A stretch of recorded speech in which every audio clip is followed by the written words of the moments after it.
Escuela de Idioma foi por outro lado, a Escuela de Artes e Oficios. O deputado provincial de Representación Institucional Rosendo Fernández recibiu hoxe no Centro Cultural Marcos Valcárcel a un grupo de antigos alumnos do Seminario Menor de Ourense pertencente ao curso de 1961, que celebraron unha nova edición da súa tradicional xuntanza anual.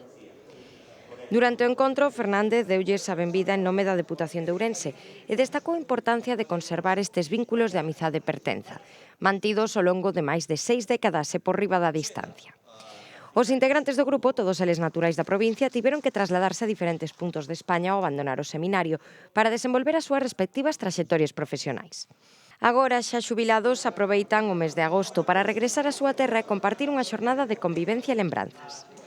A recepción formou parte do programa organizado polo grupo para este ano, que inclui unha visita ás exposicións vixentes no Centro Cultural Marcos Valcárcel con especial incidencia na biblioteca e na exposición permanente de trens da colección Fernández Pacheco Outeiriño, un fondo de máis de 4.000 pezas en miniatura que repasa a historia do ferrocarril, tal e como lles explicou Rosendo Fernández, quen lles agradeceu que escollesen este emblemático espazo da Deputación para celebrar unha parte da súa xornada e desexoulles que continúen mantendo durante moitos anos esta tradición.